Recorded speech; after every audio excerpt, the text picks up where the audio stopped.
குளறுபடி செய்யறாரு இன்று ஒருபடியா திருந்தும்படி வந்தது நாடு படி படி வாழ்க்கையிலே எத்தனை படி படிப்படியா முன்னேற வழிகள் எப்படி அம்மியாயே ஆயாலே ஆயே ஆயாலேலோ அம்மியாயே ஆயாலே ஆயே ஆயாலேலோ அம்மியாயே ஆயாலே ஆயே ஆயாலேலோ அம்மியாயே ஆயாலே ஆயே ஆயாலேலோ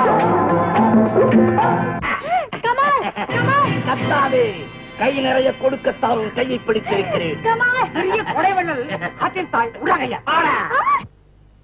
முறைக்குண்டி அவளை ஒண்ணும் படிக்காதியா அந்த முறைக்கு என்ன பண்ணாலும் விடவடை நடுத்தருவில் ஒரு பெண்ணை கையை பிடித்து எடுக்கும் அளவுக்கு உனக்கு துடிச்சலா யாரடா நீ இந்நாட்டு தளபதி அவளை பெண்ணிடம் வீரத்தை காட்டும் உனக்கு அப்படி ஒரு பட்டமா என்ன சொன்னாய்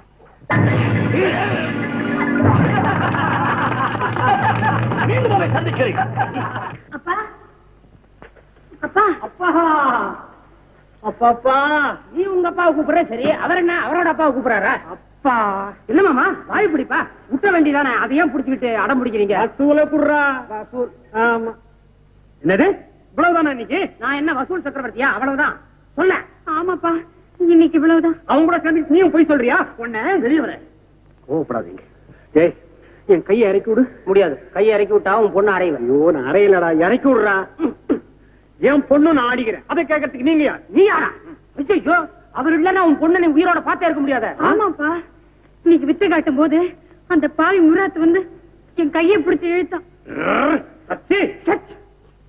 இவன் அலறான் நான் அல்லான்னு கூப்பிட்டேன் உடனே அப்துல்லாவை அல்லாதான் அனுப்பிச்சிருக்கணும் அவர் கொடுத்த உதவியில முராது கூட்டத்தோட ஓடிட்டான் இவ்வளவு ஆபத்துல இருந்து தப்பிச்சு வந்திருக்கோம் அவரை போய் யாருன்னு கேக்குற வசூல் எவ்வளவுன்ற அப்துல்லா சாப் என் திமாக் தவக்கால அடிக்கணும் சாப் என்ன மன்னிச்சிடு சாப் வந்து உட்காரு சாப் குர்சி தொட உட்கார் சாப் உட்கார் உட்கார் தம்பி முராது மாதிரி ஆளுங்க இருக்கும்போது எங்களை மாதிரி ஏழைகளுக்கு எல்லாம் ஏது தம்பி பாதுகாப்பு ஒரு காலத்துல இந்த தேசமும் நல்லாதான் இருந்துச்சு ஆனா இப்போ நல்லவங்க எல்லாம் ஒரு பக்கமாவும் பொல்லாதவங்க எல்லாம் ஒரு பக்கமாவும் பிரிஞ்சு போய் ஊரே நாசமா போச்சு ஐயா எப்படி இந்த நிலைமை ஏற்பட்டது தம்பி கொஞ்ச நாளைக்கு முன்னாலே இந்த தேசத்து இளவரசர் குருகுலம் போன போது சுபேதான்னு ஒரு நாட்டியக்காரிங்க வந்து அவளுக்கு தாளம் கட்டிக்கிட்டே முரான் அவ பின்னாலேயே வந்து 2 பேருமா சேர்ந்து மன்னர் ஹுசேனை மயக்கி விட்டாங்க சதா குடி வெறியிலையும் சுபேத ஆசையிலையும் மூழ்கி கிடக்கிறாரு இந்த ராஜா சந்தர்ப்பத்தை உபயோகப்படுத்திக்கிட்டு இந்த முரான் தானே சேனாதிபதினு சொல்லிக்கிட்டு இந்த நாட்டையே கெடுத்து குட்டிச்சவராக்கிட்டாங்க அப்போ இத கண்டிக்க யாருமே முன் வரலையா வந்தார் முஸ்தாபான்னு ஒரு நல்ல மந்திரி வந்தார் ஆனா அவரு இந்த நாட்டை விட்டே போயிட்டார் அப்படின்னா ராணி கத்திஜாவும் அவங்க மக ஷக்கீலாவும் என்ன ஆனாங்க பல பேர் பல விதமா சொல்றாங்க அவங்க யாருக்கும் ஊர்லயே அவங்க கதி என்ன ஆச்சுன்னு தெரியல இந்த இளவரசர் போன போதே நல்லதெல்லாம் அவர் கூடவே சேர்ந்து போயிடுச்சு மாமா அவரை பத்தி ஏன் இப்ப பேசிக்கிட்டு நாட்டை மறந்துட்டு எங்க ஏட்ட புரட்ட போயிருக்கானா முட்டாள் சரி சரி அப்துல்லா நீங்க வாங்க சாப்பிட போலாம் எங்க சொன்னதெல்லாம் கேட்டுக்கிட்டு இருந்தோம் அந்த முட்டாளுக்கு எப்படி பசிக்கும் அப்படின்னா நான் தான் அந்த இளவரசன் அப்துல்லா சச்சி நீங்க எதுக்காக மன்னிப்பு கேட்கணும் நாடு இந்த நிலைமைக்கு வந்து அதை கவனிக்க முடியாத நிலைமையில நான் இருந்தனே நான் தான் மன்னிப்பு கேட்கணும் உண்மையை உணர வச்ச உங்களுக்கு இங்க நன்றி நான் எப்பவே அரசரை பார்க்கணும் இளவரசே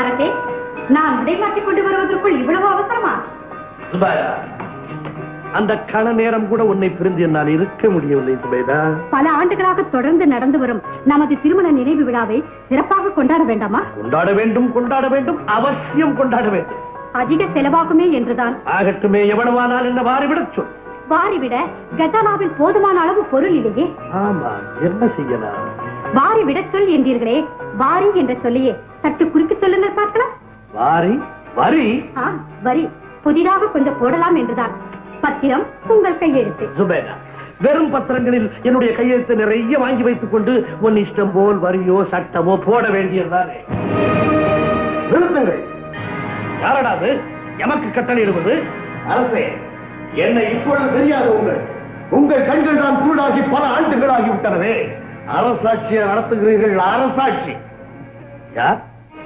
யார் நீ உங்கள் மகன் அப்துல்லா அப்பா உங்களை இந்த நிலையில் காணவே நான் வெட்கப்படுகிறேன் குருகுலத்திற்கு என்னை அறிவு பெற அனுப்பிவிட்டு நீங்கள் ஏனப்பா இப்படி அறிவடைந்து விட்டீர்கள்? எங்கே என் தாய்? அப்துல்லா, நானும் உன் தாய்தான். நீங்களும் என் தாயா? ஆண்டவனும் பெற்ற தாயும் ஒன்றுக்கு மேல் இருக்க முடியாதே. அப்படி இருக்க அந்த தத்துவத்தையே தலைகீழாக மாற்றி நானும் உன் தாய் என்கிறீர்களே.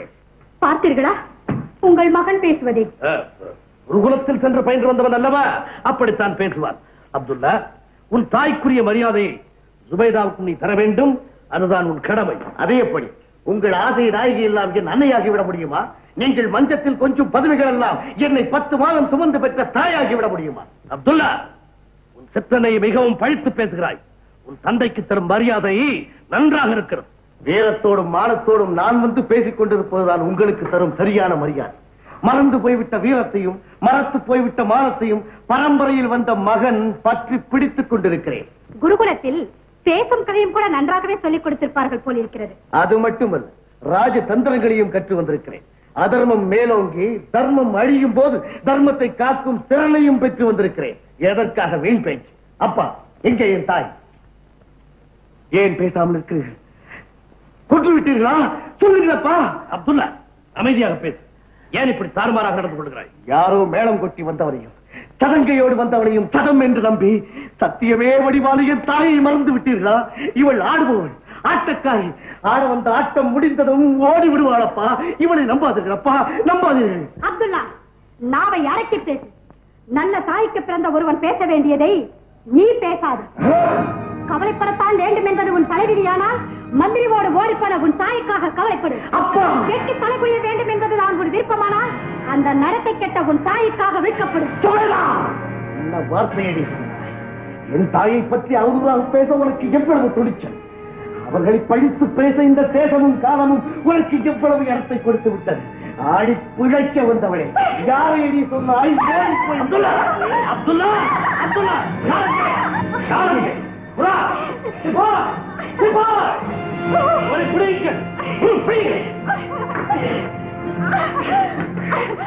ஓ, இவனா நேற்று கடைத்தெருவில் கலகம் செய்தவனா? ஓ, எனக்கு முன்பே உனக்கு அறிமுகமாகிவிட்டானா அண்ணா? ஆமா, நேற்று இவனுக்கு ஒரு சாதாரண பிரஜையாள், இன்று உனக்கு இந்த நாட்டு இளவரசனாக அறிமுகமான. நாளை சத்தியவதி கதீஜாவின் மைந்தனாக நான் உங்கள் முன்னால் வந்து நிற்கும் போது உங்கள் அனைவருடைய முடிவும் உங்கள் பின்னால் தான் நிற்க போகிறேன். தேசி மகனுக்கு நாக்கு மிகவும் நீளுகிறதே என்று சொன்னாய். அப்பா, கேட்டீர்களப்பா, என்ன வார்த்தை சொல்லிவிட்டார்கள்? பேசுங்கப்பா, பேசுங்கள். ஏன் மௌனம் சாதிக்கிறீர்கள்? மனைவி என்பவள் வாழ்வில் உயிரில் சம பங்கு கொண்டவள் அல்லவா? அந்த பாசமும் மதிப்பும் உங்களுக்கு மட்டும் இல்லையா? அப்துல்லா, அவள் கதை முடிந்து விட்டது. ஓடிப்போனவளை நாம் தேடிக்கொண்டிருக்க விரும்பவில்லை. எம்மை தேடி வந்தவளை மகாராணி ஆக்கி அவளுக்கு அந்த அந்தஸ்தை கொடுத்து விட்டோம். தாய் சொல்வது தந்தை, கேட்பது மகன். அதே சுபேதா, ஆட்டுக்காரியே, என் அப்பனையே ஆட்டி படைத்துக் கொண்டிருக்கிறாயா? அப்துல்லா, என்ன இருந்தாலும் என் ஆசை கணவரின் மகன் என்ற முறையில் இதுவரையில் பொறுத்திருந்தேன். இனியும் என்னை படித்து பேசினால் என்ன நடக்கும் தெரியுமா? என் தாயை படித்து பேசியே இன்னும் பூகம்பம் வரவில்லையே, இந்த பூமி வெடித்து உன்னை பிடிக்கவில்லையே சதிகாரி. இந்த தேசத்து மகாராணி கட்டளையிடுகிறேன், இவனை அழைத்துச் சென்று சிறையில் தள்ளுங்கள். சொல்லுங்கள் சுபேதா, ஒன்று மட்டும் சொல்லுகிறேன். நீ என்னை சிறையிலிட்டாலும் சரி, சித்திரவதை செய்தாலும் சரி, என் தாய் மீது உள்ள களங்கத்தை போக்கும் வரையில் நான் ஓய மாட்டேன். தாய் இருக்க வேண்டிய இடத்திலே நீ இருந்து கொண்டு கட்டளையிடுகிறாயா? இவைக்கு மணல் பா, அந்த இடத்திலே என் தாயை அமர செய்து